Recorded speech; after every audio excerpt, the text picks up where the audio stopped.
Hey, what's up? Come on in. Let's see who wins. Who wins? Let's see. First one in. Let's see. Gabrielle Bryant, first one in. Gabrielle, you must be waiting to press the button like, there it is. Welcome, Gabrielle. Then I got French Bully, first one in on Instagram. What's up, man? How you doing, buddy? Hello. Hi, Patricia. Good evening, Carrie from across the pond. Good evening. Amen. Terea, how are you? Cheryl, I see you. Hey, Tracy, Joanne, June, Hope Nation in the house. Remember this? Hope City Church, take 2. They gave me this because I'm a director. I think this was the theme from our I think this was volunteer development celebration. So every year we do a celebration celebrating our volunteers at the end of the year, and it's a big event, and all of our volunteers are invited. And so one year it was something that had to do with Hollywood.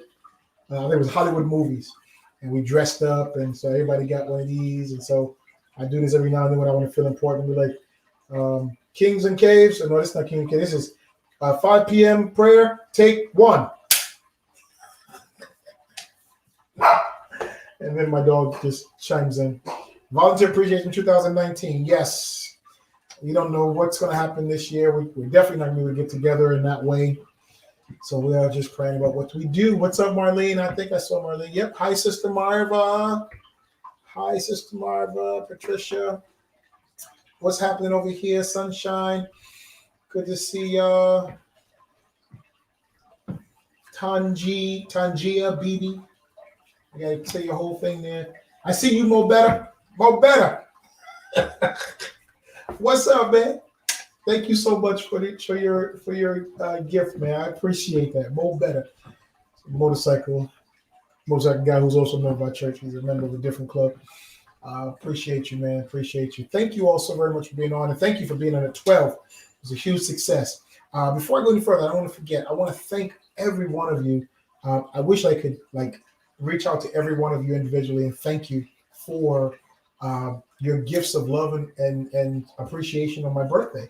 Y'all hit Pastor Cash App up. Y'all hit Pastor's Cash App. My Cash App and my Zelle was like ding, ding, ding, ding, ding. So I wanted to keep the notification on. Normally I turn my notifications off because every time a ding ding comes in on my, email or whatever, it's something for me to do. It's something wrong or something. Man, I heard them ding ding ding ding. I was like, man, these are the good ding ding dings. I like these right here. So thank you, thank you for just helping me to celebrate this very different birthday here in quarantine. But it's this year I was 51, August 17, actually 17, 18. I have 2 birthdays. And it's legal. I have 2 legal birthdays. They've been fighting about which one it is. And so on some documents, I celebrated August 17th for 49 years. And then on my 50th birthday, I get something saying, your birthday is August 18th. And I'm like, no, it's August 17th. And so I'm talking to my mom, and I'm like, Mom, they trying to say that my birthday was August 17th? And my mother, yeah, what you talking about? I don't know who they think they are. I was there. I was the one in pain that I had to hear it again. I was the one in labor the whole weekend. I had to hear that. And then my mother said, I remember I went in. She said, I went in. It was a Sunday. I went in. It was Sunday and it was daytime. And I remember it was the 17th and I was in and you was born like 3:00 that morning. I said, Mom, I was born 3:00 the morning after you went in. Yes, I was there. I said, Mom, 3:00 in the morning would make it the 18th. And she said, my mother's from the South. My mother said, well, that surely was right. She said, Lord, the people right. I went in labor late on the 17th, but you were actually born on the 18th, early on the 18th. So my birthday is August 17th and 18th. So doesn't matter. I celebrate both. My family now, sends me a birthday wish. All my family, my sisters, my nieces, my nephews, and happy birthday, uncle, or happy birthday, brother. I'll call you tomorrow. Wish you happy birthday again. So yes, that's a blessing. And thank you, Sister Kathy. Today, I have it in my calendar as a reminder. August 26th at 9:15 during the 9:15 service is when I received from God my call to pastor. August 26th, 2001. August 26, 2001, I received the call to pastor. It was they actually First Baptist has sent me the video of that service. August 26, 2001. So I have that video. And I'm going to watch it to see if I can. If I don't know how much of it, because Pastor Jake was preaching, but it was a very moving moment for me. And anyone who was watching me saw that something specific had happened. And hey, sweetheart, something specific had happened, and we let my wife backstage in StreamYard, so she don't realize she just came on stage. And so she said she wasn't going to touch nothing. So, welcome, sweetheart. Now she's like a little kid back there talking about like she didn't do nothing. We already saw you. Everybody saw you. Everybody saw you. So August 26th, today is the day that I received my call to pastor from God.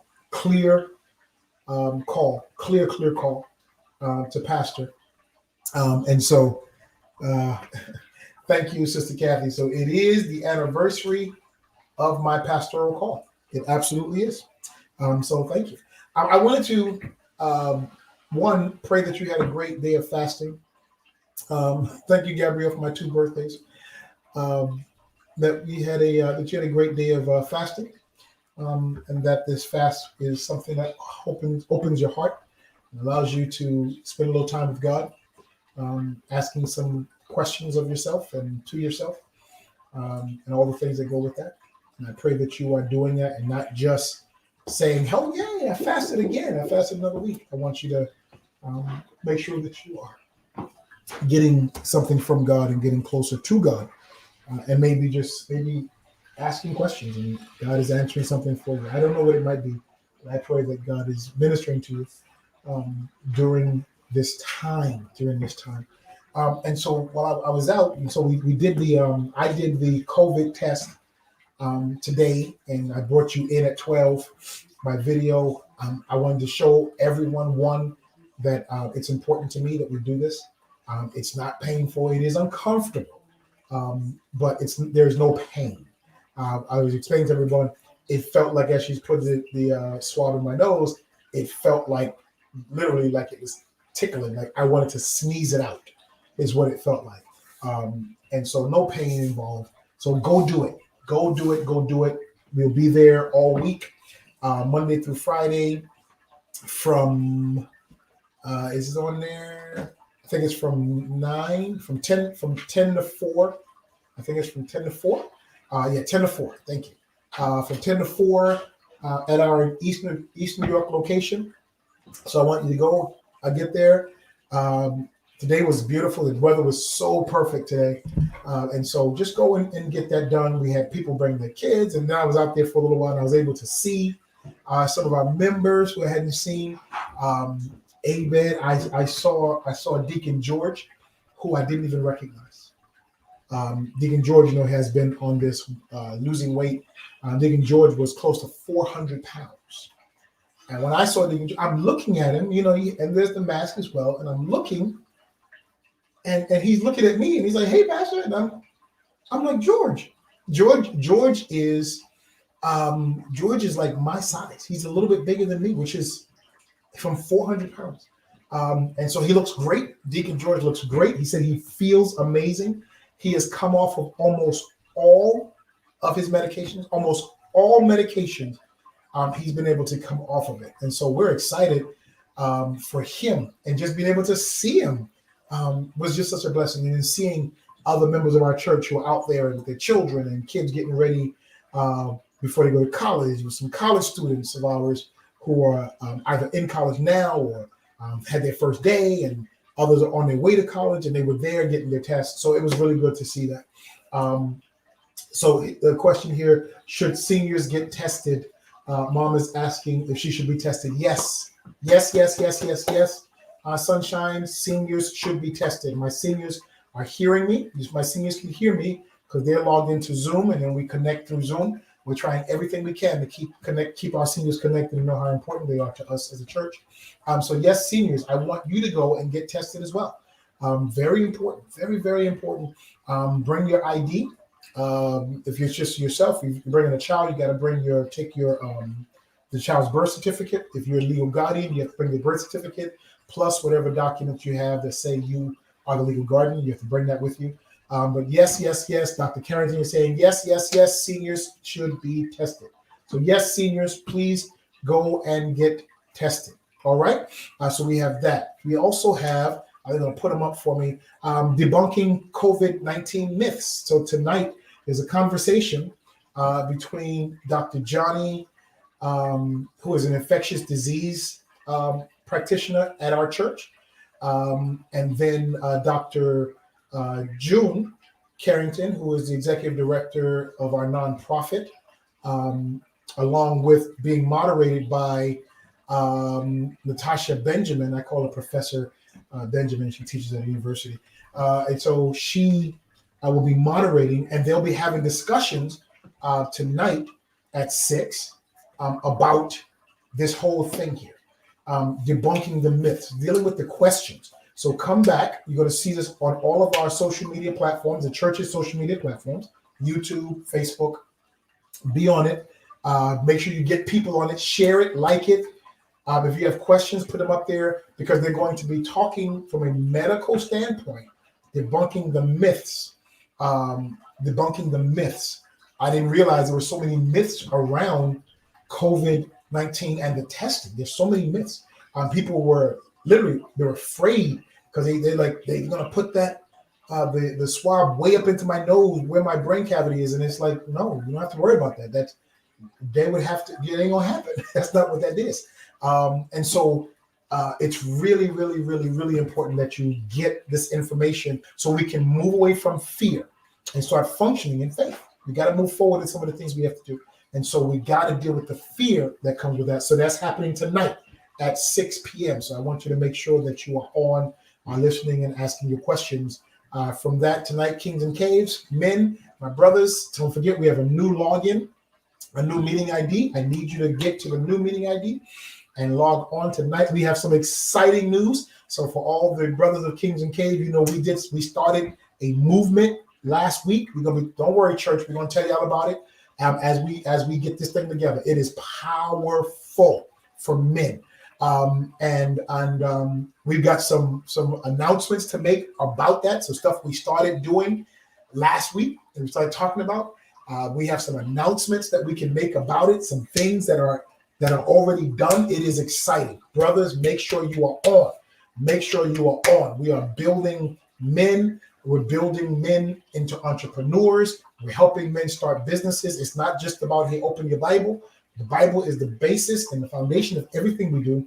But it's that practical reality where we live, helping men with these great ideas start businesses. And so it's really exciting right now for the brothers. And so I'm glad to be a part of this with our men. So men, tonight at 8, we got some good news. Y'all gonna be excited, especially if you were there last week. So you already know kind of what we put out there, and we were talking about it. We went through some exercises with it.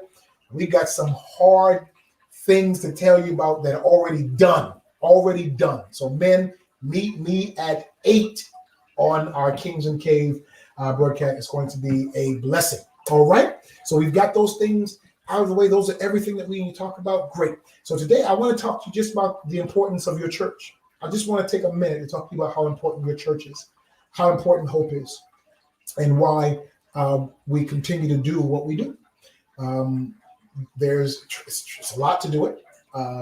It's tremendously expensive to do what we do.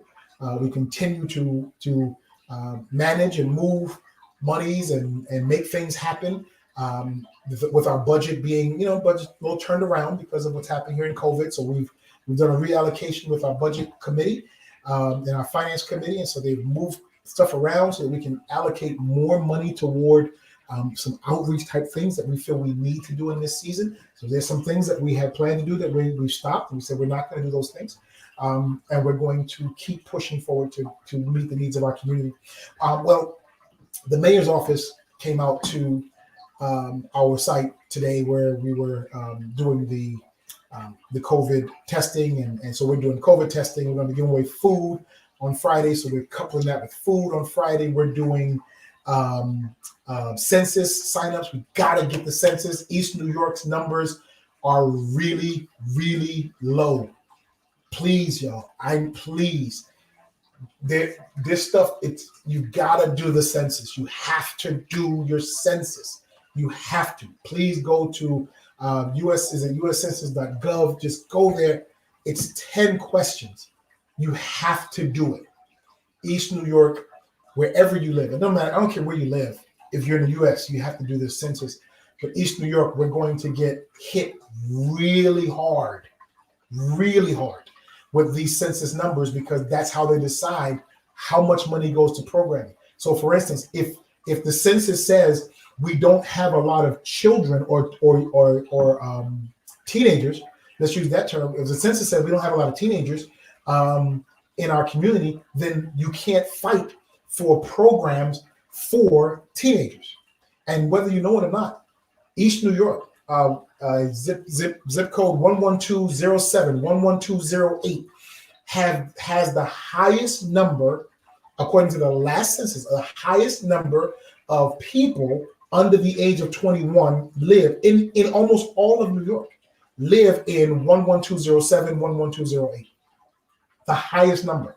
And so if our numbers are not going to be reflected properly, then we can't fight for. There's a reason why they say, well, we fund STEM programs in Park Slope, and we often want to say, oh, because white people have moved into Park Slope. No, that's not always the reason, y'all. Sometimes the reason is simple as this: everyone did their census, so it shows a need for children between the ages of 7 and 12, and STEM falls into what the government says is important from ages 7 to 12 to get people ready for these high-tech jobs when they graduate from college.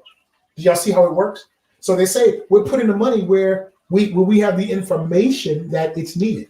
Our community is left out again. Our children don't get STEM programs, which means they don't go after mathematics degrees. They're not getting that extra science piece. And though they have the creativity and the ability, by the time they get to college and see this as an option, they're competing against young people who have been in STEM since they were 7.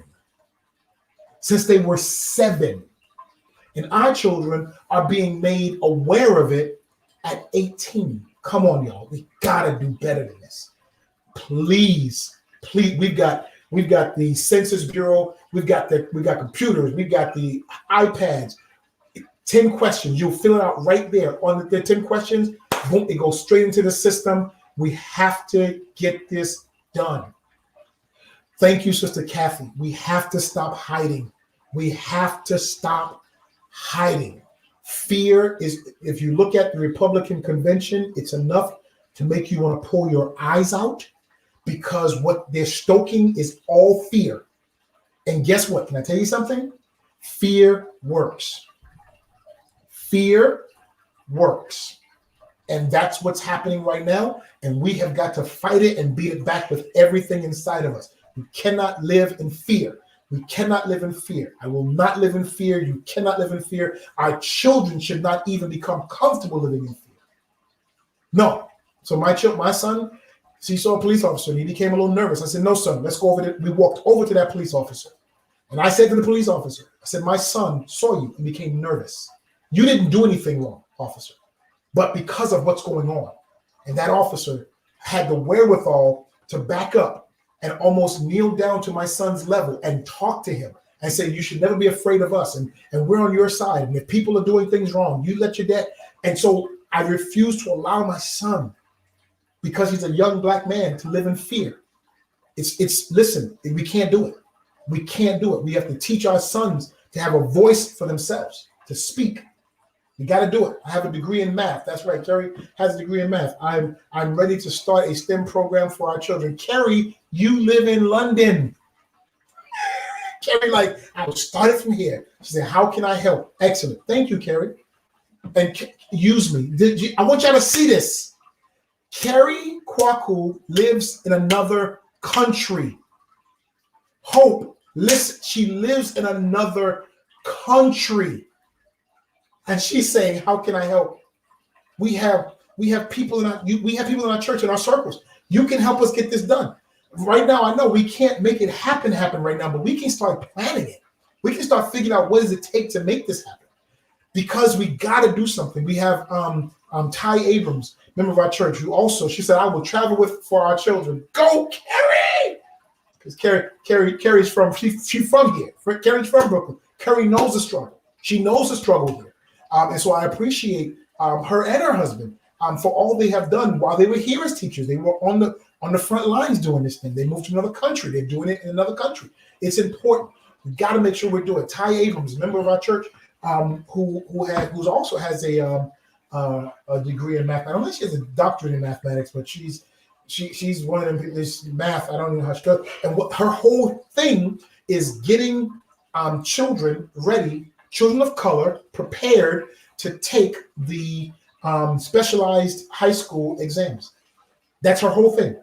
That she's getting as many children of color into these specialized high schools as she can, because she went to a specialized high school in New York, which are some of the best in the entire country.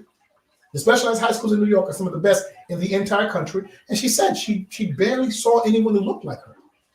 And she realized why. So she came back, got out of school, out of Stanford, comes back and says, I'm going to do it right here. We got to help people like that. So just look out for that. So why your church is so important? Because we make a difference in that way. So they were asking us, our numbers are really good. People coming through, people getting tested. Our numbers are really, really good. And so I was talking to our team. Tracy's out there. Several of our members are out there working with Sister June. And so I was talking with our team, and they were like, Pastor, they were so excited. They were, Pastor, we went around to the businesses. We went over to the nail salon, the one across the street, that's owned by I don't know the Chinese, but Orientals. And we went over there and went into the Chinese restaurants, and we told everybody to come get tested. And what I want you to catch this. They were asked, well, who's that out there? Who's doing that? And she says, well, our church is doing it. We're partnering with the city. And she said, what church? And they said, Hope, the church in the corner. And they were like, oh, Hope, the church in the corner, Pastor Stevenson, that church. Okay, great, we'll come. They trust our church. I need y'all to hear this. The testing is literally around the corner, across the street from other businesses, because our church has businesses around it. There's businesses across the street, the dollar store, the stores, the bodegas, and then the nail salon. All of that stuff is like literally right there. It's walking. You take a 30-second walk and you're at the spot to get tested. They were not coming until they found out the church is sanctioning that. All of a sudden, because they trust what we've done in the community for 18 years, all of a sudden it was like, boom, that's it. We're coming. And so they sent their staff. They sent one part of their staff. They went, I think, yesterday. She said the other part is coming today, the people in the Chinese restaurants, they're coming through saying, no, we're going to get tested, and we're going to keep coming to get tested because we're with the public. This is extremely important. This is extremely important that the church in which you're a part of, the church, if you're a giver, if you're a tither, the reason that we're able to do what we're doing is because of your giving. If you were not giving, if your giving stopped, our church couldn't do it. God would open another door because I've watched him do it over and over and over. But it's your faithful giving that allows us to do these things, that allows us to provide this. And then talking with, after they walked me through and they did the swabbing and they did all the stuff, I'm talking with the clinician there who's running it, young sister of color, and she said to me, she says, have you considered writing a manual? I said, well, a manual for what? Like how to do this? And we all of us, Tracy, myself, and Laverne, we're like, what do you mean how to do this? She said, of all the COVID testing sites that we've had, that we've done, that I've led all over Brooklyn, she said, this is the best one I have ever been to by far. No comparison. I said, what do you mean? She said, your people are out here talking with the people in the line. They're mingling with the people. Your church actually cares about people. She said, your church has given us areas to go use the restroom. And I'm like, are you kidding me? That she said, no, other churches, they don't even let us come in their buildings. They tell, no, you can't come in the building. Everybody stay outside. You're not allowed in our buildings. And so the hospitality that they received from our church, they're talking about it. So when the mayor's office came, they're talking to them like this. They need to do a manual on how to do this. We had water. We didn't ask anybody to pay for that. We didn't ask oh God, can you give us money? People are in line. It's hot at Hope. You can't expect, we don't expect people to stand in line and not have some water. We don't want people passing out. And so we're able to give water to people and juice and help people out and be there to help people. And then Friday, she's like, and y'all gonna give out food. But who does this? I said, Hope does this. If you're a member of Hope, if you are a committed, listen to me, if you're a committed member in good standing, that means that you're a part of our ministry, you're a part of worship, you're a part of groups and some kind of teaching, and you are a tither. That's a committed member in good standing. That's what that is. If that's who you are, then you got to know people's lives are being saved because of you. Because of you. And I've said it before. I've said it for 18 years. I'll say it to anybody who listens. Pound for pound, I would put Hope City Church up against any church in Brooklyn. I don't care who the church is. I don't care how big. I don't care how much money we have. Pound for pound, I put our church up against any church in Brooklyn.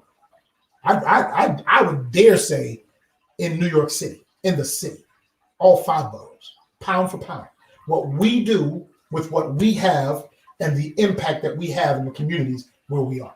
I got a call today. I got to make that. I'm going to return that call after this from the council member in Baldwin. The council member in Baldwin, who I reached out to and got some people reaching out to them. And they said, okay, well, another church want to do it. Okay, we don't know. And then they looked at our site, looked at our website, looked at what we were doing. And they said, okay, this is the kind of church we need to be partnering with. So now they're reaching out to me, trying to get me. I'm going to call them back today. So we can partner in Baldwin where we've never had a service. They have a building, they have a location. We've never had a service. But people are looking at what we're doing, where we are. And they're saying, can you bring that here? Hope, with all the trials and the stress and everything that comes with being the senior pastor of our church, I want you to hear me say, I am so proud to be the pastor of this church. And I am so proud to be your pastor. And that's all I want to say. That's all I want to say today. Thank you. Thank you for letting me be your pastor. Thank you for being committed. Thank you for fasting and praying, and not just fasting and praying, but doing, making stuff happen, putting the work in, making sure I need, and I'm going to push you even further. I need more volunteers. Our Hope Market needs more volunteers. I need volunteers to help us feed more people, help more people, get ready for what might be coming this fall. We don't know what's going to happen, but we got to get ready. We have to get ready. So you're going to see us change some stuff in our building, and we're trying to get I think it's called non-perishable dry foods, and turning some portion of our building into a pantry-like place where we can be ready to give food out. We don't know what's going to happen this fall, and I want to thank you for all that you do. I want to thank you for all that you do. And if you're someone who's watching and you want to be a part of what we're doing, you want to know how to give, go to our website, hopecitychurch.co, and you can see there's 5 different ways to give. I don't think we have that graphic with us today, but there's 5 different ways to give. You can give, you can be a part of it. We'd love to have you help us and partner with us to make a difference. There they are. Thank you, Simone. We have 5 different ways to give. I don't normally do this on our Wednesdays, but I was so moved by what we're doing on that corner this week. And I'm not there. This is Dr. June Carrington, her team, and I'm so proud of it. So if you want to be a part of what we're doing, no gift too big or too small. Just give. Just give. It'll be a blessing. Go to our website. You can go. We're on Cash App. $give. $HCC give. Zelle is give@hopetouch.org. We have a text to give. Our text to give is you can text HCC to the number 28950. You can give online. You can mail it in. Just help us to help people. That's all I'm asking you to do. Help us to help people. So make sure you come back and join at 6:00 as we have a conversation between some doctors in our church, and debunking the myths of what's going on with COVID. Look out for something I'm looking for is an expert. If you know an expert on virtual learning, we need to do something to get our parents prepared for how they can keep their children engaged or get their children engaged in this virtual learning environment. My son started school today. Today was his first day back. It is virtual. And so we're recognizing, because his school does a lot of great work with how to be productive. And so we're recognizing that maybe in his room, though he has all this stuff in his room, that the room is not the right place to be your bedroom for 8 hours, because then your brain doesn't allow you to release it when it's time to go to bed. And so we're making some changes around that. So just find out how we can help you. All right, let's pray. Father, thank you. I'm grateful. Thank you for Instagram. Thank you for Facebook and the technology that allows us to be a blessing to other people. I pray, Lord, I ask that you would help us to continue to help people, continue to be a blessing to people, continue to make a difference in the lives of people. And I pray, God, that you would help us to minister, help all of our members to continue to be givers, bless our members financially so they can be a financial blessing to the church, so we can continue to be a blessing to the community. Thank you for this day of fasting, and may our fast be a fast that pleases you. In Jesus' name, amen. God bless you. I thank you so much. I love you with the love of the Lord, and I pray that you would continue to be a part of what we're doing and helping us make a difference in the lives of other people. Thank you. See you at 6. The doctors will see you at 6, and I will see our men at 8. God bless you. Peace.